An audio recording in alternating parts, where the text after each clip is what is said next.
The Blair Witch always struck me as a bad idea for a video game. I mean, the films are just a bunch of aggy teenagers walking around the woods shouting at each other, and then the last half hour got alright and scary. Well, funnily enough, the game follows the same formula. For the first 2 and a bit hours, you're just walking around some spooky woods doing crap puzzles, and then the last half hour of the game is actually good, but you've got 2 and a bit hours of bollocks before that. So you play as a man called Ellis, who is looking for a local missing child. He's an ex-soldier and a cop with a troubled past.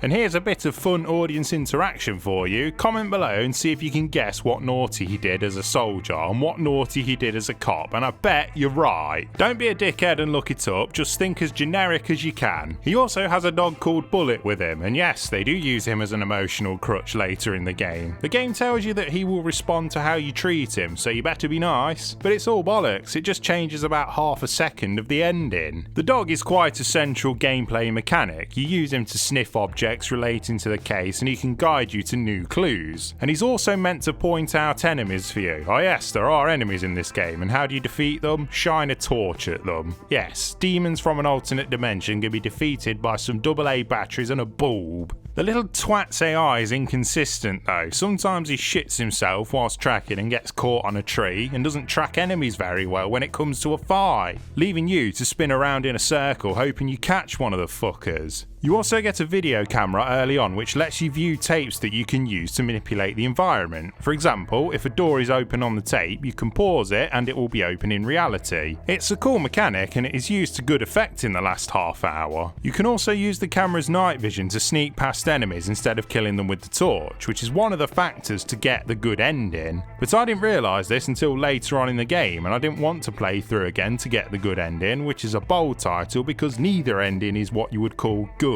The plot doesn't really go anywhere. Obviously you never see the Blair Witch, which is cool. She's more of a manipulative force in the background. Instead, the plot focuses more on a serial killer who's lurking in the woods who's working for the witch. To get everything out of it, you have to pick up and read all the collectibles. One of the game's main mysteries is locked behind a door early on that you can only get through on a second playthrough, which can get in the sea, as the game isn't really worth one playthrough. I do like how the game messes about with the environment. You keep getting turned around like in the film, and sometimes you'll come to a dead end, turn around, and you're in a completely different place. This does lead you to getting lost a lot. Yes, that's true to the film, but in the film it adds to the suspense. In a game, it's just boring. The whole game is pretty clunky. Accessing your inventory to watch a tape or read an older note is a right pain in the arse. And the menu used to command Bullet is stiff and unresponsive. Your torch's beam is so narrow you can barely see anything in the dark. And the biggest sin it commits is it just isn't scary. Well, the last half hour has its moments. Yes, I know I keep banging on about the last half hour, but I'm just trying to convey how boring the rest of the game is. It's atmospheric, yeah, but it's mostly just walking through spooky woods and talking to cunts on your phone and radio. Oh, I forgot to mention one of the other enemies in the game. It's fucking leaf piles. I'm not joking. Of all the things you could come up with, fucking leaves. Graphically, the game looks okay. The woods and vegetation all look good, but that's all it's got. The animations on Bullet look a bit stiff at points, but he definitely looks like a dog.